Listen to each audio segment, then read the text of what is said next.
we'll talk about Kenny. Did you see the Instagram post that Kenny put up yesterday riding? No. It was like some real shit. Like I'm rolling? It was like, wow. It was one of those, like, remember the old Transworld videos that Don Maeda would film of James Stewart on the Cowie test track? Yeah. And like just doing dumb shit. Yeah.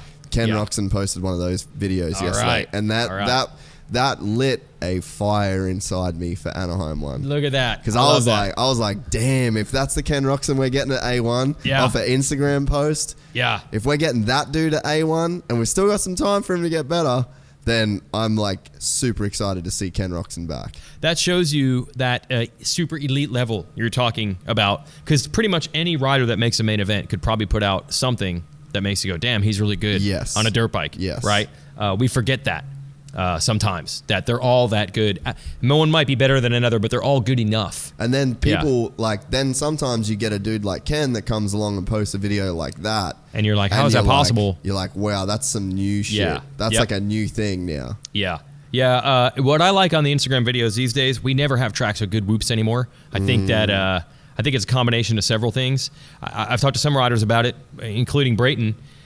4-strokes move so much dirt that I don't know if it's possible to make gnarly whoops that stay gnarly for 20 minutes or 20 laps or the 35 laps they do in a Triple Crown. But you do get to at least sometimes see the guys will build for no reason really huge whoops. Yeah. And they go through them like it's nothing. It's crazy. And you're like, what? Yeah.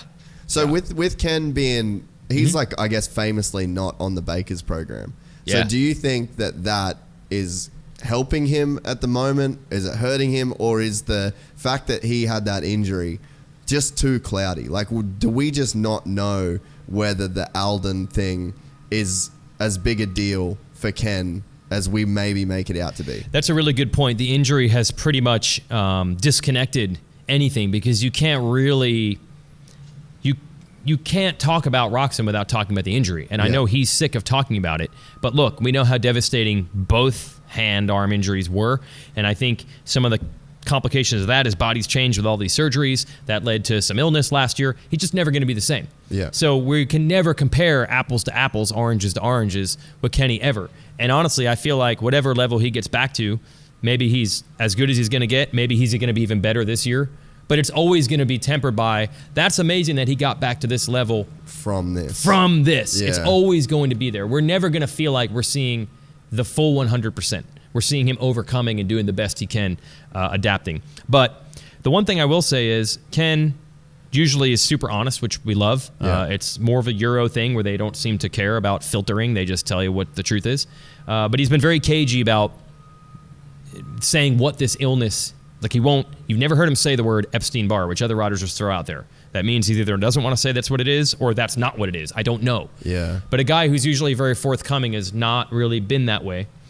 But I wonder if a lot of that is, look, man, he wore it on his sleeve. Like, I don't need the Alden program. I'm better without the Alden program. I don't need it. I think that any rider feels like a little bit of the blame goes on them when they get these mysterious illnesses. So I don't think if you're Ken and you said, like, the way I'm doing it is better for me, you don't want to come out there and be like, yeah, dude. Now, it might not even be his fault. Yeah. It might be because of the surgeries, or it might just be random luck that you get this. Yeah. But I don't think you can go out there and tell the world, I know what's better for me better than this trainer. And then 3 years later, you have this illness. It's not a good look. Yeah. You know what I mean? Yeah. So I think there's many reasons why he's not being super forthcoming, but I think that might be part of it. Yeah. I would definitely. I haven't thought about it like that. Yeah. I think, too, Kenny, and like, you know Kenny, I know Kenny, it's like, maybe it is the best training program in the world, but I don't like it. Yeah. Is that not enough? To justify. To just, like. It should be. But we talk about this being like, people only care about one thing and one thing only, and that is you won or you lost. And unfortunately, the guys who are with Alden have won this Supercross title year in and year out. Kenny is not. Is that why? We don't know. But until he wins the title, you're always going to be able to make that argument that, yeah, but he's not with them, and they won the title, and he didn't. Now, I don't know if anyone internally says it that way, but you know that's what the fans say on the outside. So, yeah, you might be right. Him just believing it alone is enough to say it's right, but then people are going to say, but you didn't win the title.